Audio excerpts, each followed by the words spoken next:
भाई और बहनों, श्रोतागण, दर्शकगण, मातृशक्ति को नमन। विज्ञान को बताने वाले अध्यात्म विज्ञानी, प्रत्यक्ष ज्ञानी और जो है भीतर से जिनका दर्शन खुला हो गया, तो इसीलिए जो वो प्रश्न का उत्तर देते हैं विज्ञान को केंद्र में मान के देते हैं और ये कहते हैं विज्ञान जो है स्वयं उत्तर देता है, मैं तो एक निमित्त मात्र हूं। ऐसे परम ज्ञानी, ध्यानी, विज्ञानी स्वामी कमलेशानंद जी को पाकर हम कृत हो गए, धन्य हो गए। ये हमारा पुण्योदय है कि उनका सानिध्य मिल रहा है। स्वामी जी समस्त श्रोताओं की तरफ से आपको धन्यवाद, साधुवाद, कृतज्ञता। जय सच्चिदानंद। स्वामी जी, जो सांप्रदायिक कहिए, धार्मिक कहिए, उसके अंदर समभाव शब्द बहुत चलता है कि आपके साथ कोई कुछ भी कहे और कोई तरह की बात कहे तो आप उसमें समभाव रखो। इसका अर्थ ये, उनके कहने का अर्थ ये है कि आप अपने दिमाग के अंदर राग द्वेष मत लाओ। राग द्वेष से दूर रहने को वो समभाव कहते हैं। राग द्वेष में सम रहने को, एक जैसा रहने को समभाव कहते हैं। तो कृपया ये, क्योंकि वो रिलेटिव है और वो मन वचन काया से जुड़े हुए हैं, तो समभाव भी उनका कहना रिलेटिव है या नहीं वो आप बताएंगे। तो जो समभाव की बात कहते हैं और अध्यात्म विज्ञानी आप जैसे कुदरती रचना देखने की बात कहते हैं, तो कृपया उनका समभाव कहना और कुदरती रचना को देखना जो है, ये थोड़ा सा अध्यात्म विज्ञान की दृष्टि से, सनातन सत्य की दृष्टि से क्लियर कीजिए। इसमें कोई सेम है या इसमें भिन्नता है या बिल्कुल अलग है या कहीं न कहीं उनका संबंध है, कृपया ये सारा खोल करके बताइए। प्रश्न के लिए धन्यवाद। संभाव और कुदरती रचना, ये दोनों शब्द हैं और दोनों शब्दों का प्रयोग आध्यात्म मार्ग में, एक शब्द का प्रयोग दादा भगवान ने किया है और एक शब्द का प्रयोग आध्यात्म विज्ञान करता है। तो समभाव से निपटारा करना यह आज्ञा के रूप में देते हैं और संभाव से निपटारा करना ये शब्द वास्तव में तो डूअरशिप को प्रेजेंट करते हैं। क्या करते हैं? डूअरशिप। तो सबसे पहली बात ये कि संभाव से निपटारा करना, उसमें जो डूअरशिप है वो धार्मिक सत्य है या रिलेटिव सत्य है। और अगर संभाव में रहना है तो वो विजन है, वो दृष्टि की बात है। समभाव में रहना या तो समभाव रखना वो लाइव प्रतिष्ठित आत्मा का काम है, वो मन वचन काय का काम नहीं है। तो मैंने दोनों एंगल बता दिए। एक में आपको संभाव रखना है, कोई कहेंगे भी संभाव्य निकाल करना है तो इस प्रकार की भाषा का प्रयोग या इस प्रकार का वर्तन नहीं होना चाहिए, या आप संभाव्य निकाल नहीं कर रहे हो, तो ये एक्शन बेस पर बात है। दूसरी बात है कि समभाव रखना है, यानी कोई भी परिस्थिति में अंदर राग द्वेष नहीं होने देना। तो ये संभाव थोड़ा अपग्रेड का है। और आध्यात्म विज्ञान में सिंपल बताते हैं, अगर आपका मन वचन काया और सामने वाले व्यक्ति का मन वचन काया अगर कुदरती रचना देखते हैं, वो ही संभाव है। इसमें संभाव रखना कोई एडिशनल मैटर नहीं है।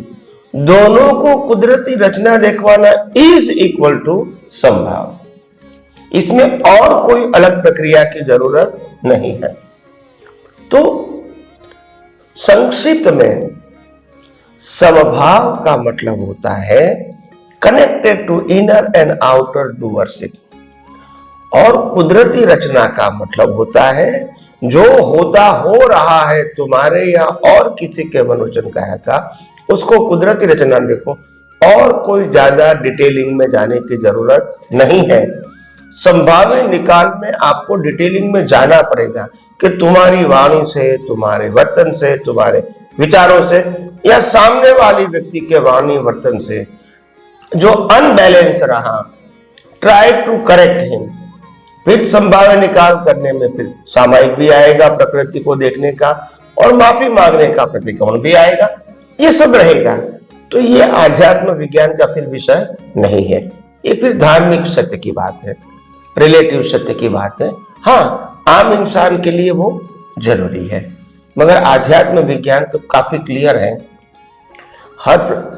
सभी प्रकृति को आप कुदरती रचना देखते हो, उससे कोई बड़ा संभाव हो सकता नहीं है। बस यही मैंने बताने। स्वामी जी आपका बहुत बहुत धन्यवाद। संभाव में रहना, संभाव से निकाल करना, इसकी डिटेलिंग में न जाना और अपनी प्रकृति, सामने वाले की प्रकृति ने कुछ कर दिया, उसको कुदरती रचना देखना, नो डिटेलिंग। देख लिया प्रथम जस्ट वह कुदरती रचना है, कोई अगला प्रश्न नहीं, कोई एक्शन नहीं, कोई रिएक्शन नहीं, कुदरती रचना देख करके छोड़ दिया, वह अध्यात्म विज्ञान है। उसमें no doership, no blame, no claim और जो है नो ऑनरशिप आ जाता है, क्योंकि वो मन वचन का ऐसे जुड़ा हुआ नहीं है। बहुत बहुत धन्यवाद स्वामी जी।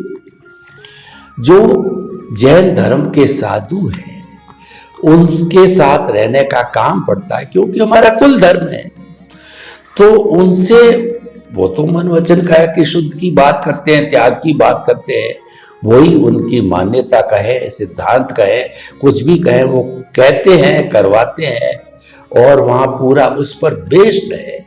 लेकिन जब उनसे जो है ये बात की जाती है कि कर्ता भाव से ही कर्म बंधन होता है और कर्ता भाव ही राग द्वेष पैदा करता है, तो प्राय प्राय वो ये बताते हैं कि हम जो हिंसा करनी नहीं, करवानी नहीं, अनुमोदनी नहीं, मन से नहीं, वचन से नहीं, काया से नहीं, जो हमने ग्रस्त जीवन त्याग करके 5 महाव्रत धारण करके और ये सन्यासी जीवन लिया है, तो उसमें कर्ता भाव तो हमने समाप्त करके फिर ये जीवन धारण किया है। तो कृपया थोड़ा सा अध्यात्म विज्ञान की दृष्टि से बताइए कि ये किस तरीके से है। हालांकि आप बताएंगे कि भाई वो रिलेटिव है, क्योंकि मन वचन काया आ गया, अध्यात्म विज्ञान में मन वचन काया वो विषय नहीं है। फिर भी जो भी है, ये जो प्रचलन में चल रहा है, वो आप अध्यात्म विज्ञान किस एंगल से देखता है, और एंगल का भी आप कहेंगे कि वहां पे व्यू पॉइंट होता ही नहीं है। खैर एनीवे, जो भी ये प्रश्न ही है, उसका समाधान कृपया दीजिए। जय सच्चिदानंद। प्रश्न के लिए धन्यवाद। देखो, बहुत सारी बातें ऐसी होती हैं जो रिलेटिव सत्य में बहुत बहुत इंपॉर्टेंट होता है और आध्यात्म मार्ग में उसका कोई इंपॉर्टेंट नहीं होता है। और इसीलिए ऐसा नहीं है कि रिलेटिव सत्य की बात गलत है, यह अध्यात्म विज्ञान कभी नहीं कहता है। अध्यात्म विज्ञान बिल्कुल साफ कहता है, रिलेटिव सत्य की हर बातें जीवन जीने के लिए, अच्छा जीवन जीने के लिए, उत्तम जीवन जीने के लिए जरूरी है। उसमें कोई क्वेश्चन है ही नहीं। एक अच्छा इंसान बनने के लिए और लोगों की सेवा करने के लिए, देवलोक जाने के लिए आपको अच्छा इंसान बनना है तो रिलेटिव सत्य को ही फॉलो करेंगे तो ही जाएंगे, और उसमें कोई क्वेश्चन ही नहीं है। और वो गलत है ऐसा भी वो नहीं कहते हैं। मगर आध्यात्म विज्ञान क्या कहना चाहते हैं, तो फिर क्यों इसकी वैल्यू ड्यू करते हैं? तो अध्यात्म विज्ञान ये कहना चाहते हैं, जब तुम आत्मा ही हो, तुम शरीर ही नहीं हो और तुम जन्म मरण के चक्कर से छूटना चाहते हो, तो तुम्हारे लिए अच्छा बुरा, पाप पुण्य, अच्छा मनुष्य भाव, देवलोक वो सब्जेक्ट नहीं रहेगा। वो क्या नहीं रहेगा? सब्जेक्ट नहीं रहेगा। अगर जहां तक गलती होगी मिलता रहेगा, मगर आपका सब्जेक्ट नहीं रहेगा। तो इसीलिए जो धर्म के अंदर, पर्टिकुलर जैन धर्म के अंदर 5 महाव्रत की बहुत बड़ी वैल्यू है। और संसारी जो होते हैं श्रावक श्राविका, वो आंशिक रूप से 5 महाव्रत का पालन करते हैं, अणुव्रत। और साधु को 5 महाव्रत का फुल फॉर्म में पालन करना पड़ता है, जीवन पर्यंत। तो आखिर आप कहेंगे कि हमने त्याग कर दिया है, घर परिवार संबंध संपत्ति सब छोड़ दिया है। बात सही है कि आप त्यागी है, साधु है, सन्यासी है, तो छोड़ दिया है। मगर एक बात ध्यान रखो कि छोड़ना क्या इसी को आप सच्चा त्याग कहोगे?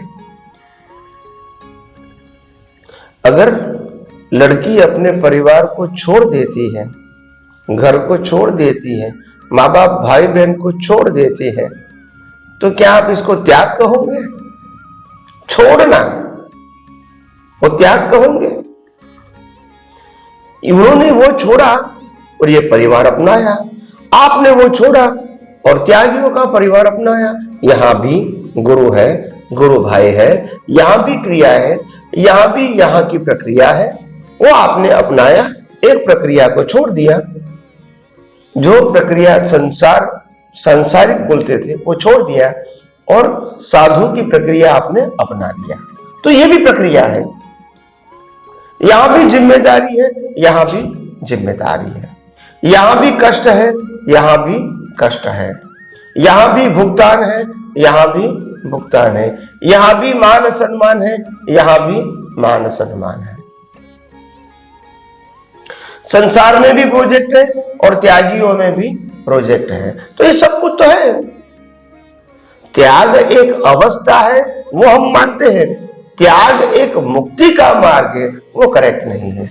अवस्था जरूर है, उसको तो मानना पड़ेगा ना, मगर वो मुक्ति का मार्ग है ऐसा सिद्ध नहीं होता है। और अगर 5 महाव्रत को सिंसियरली फॉलो करते हैं तो भी वो मुक्ति का मार्ग है, वो सिद्ध नहीं होता है।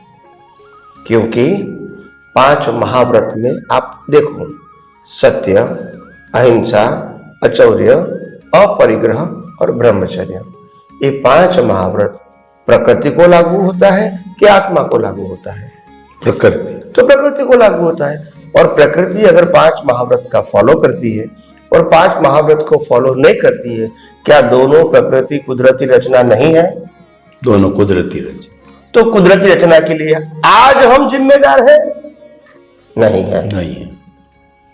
इसीलिए भी लाखों लोगों की हिंसा करने वाले वही अवतार में मोक्ष में गए, हजारों रानियों वाले वही अवतार में मोक्ष में गए।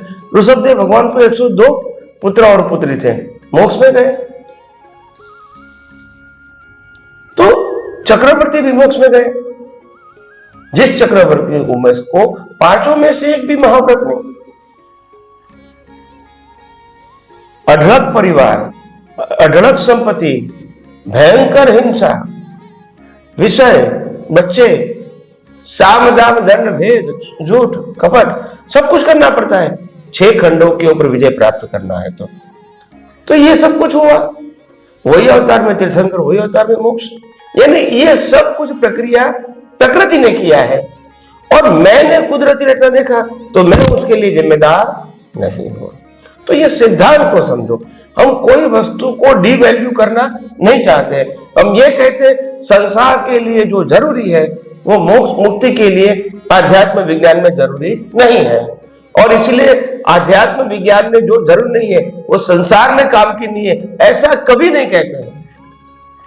आपको तय करना है कि आपको अच्छा संसार के लिए, अच्छे संसार के लिए, अच्छे मनुष्य भोग के लिए या भौतिक प्रोग्रेस के लिए जीना है या तो जन्म मरण के मुक्ति के लिए जीना है, वो आपको तय करना है। और दोनों मार्ग अपनी जगह पे 100% सही है।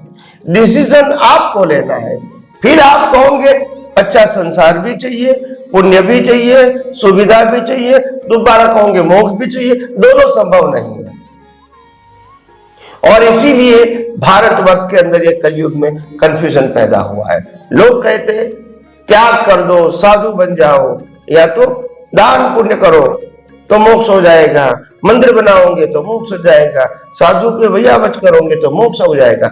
ये ऐसी बात नहीं है, ये रिलेटिव सत्य है, ये पुण्य पाप की बात है। तो मेरा कहने का मतलब है दोनों अपनी जगह पे 100% सही है। रिलेटिव सत्य का मार्ग भी सही है, सनातन सत्य का मार्ग भी सही है।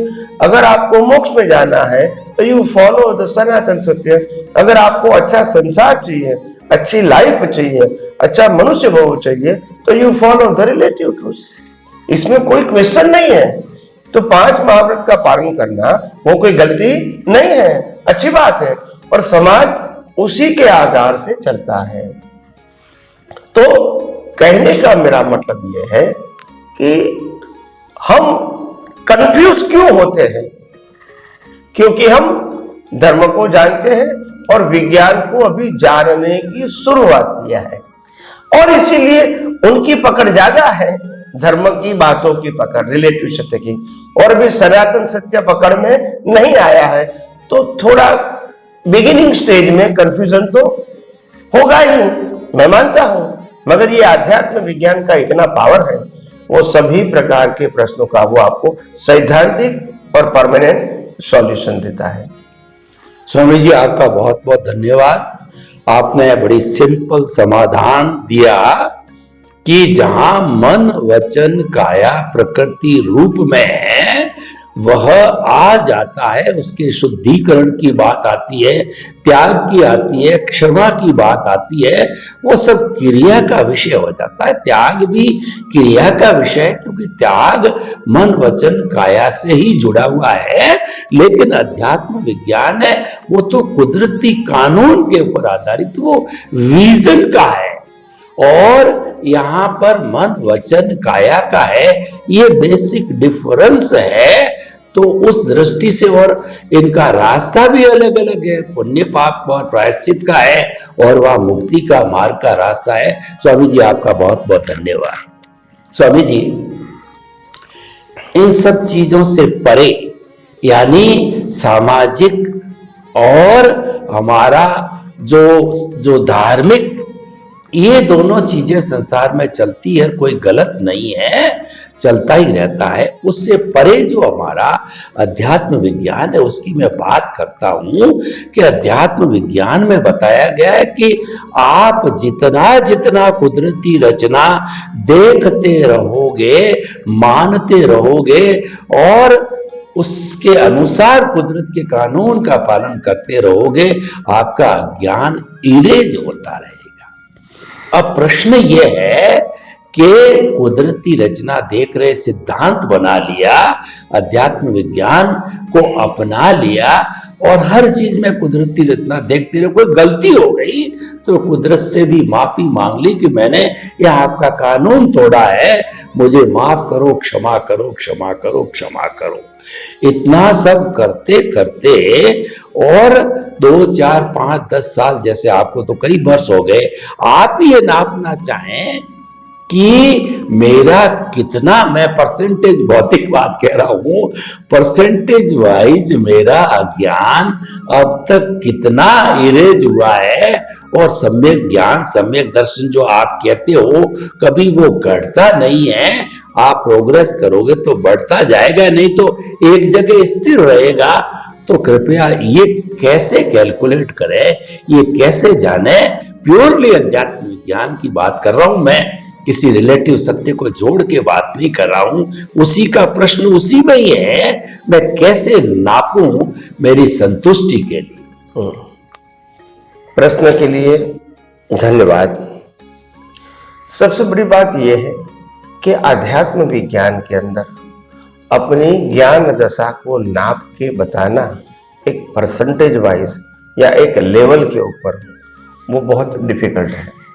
डिफिकल्ट है उसके अलावा बताना कोई अच्छी बात नहीं है, क्योंकि अगर आप कोई भी एंगल से परसेंटेज वाइज, लेवल वाइज कुछ स्टैंडर्ड फॉर्म बात करोगे तो फिर कंपटीशन एंड कंपैरिजन हो जाएगी कि उनका इतना तुम्हारा इतना।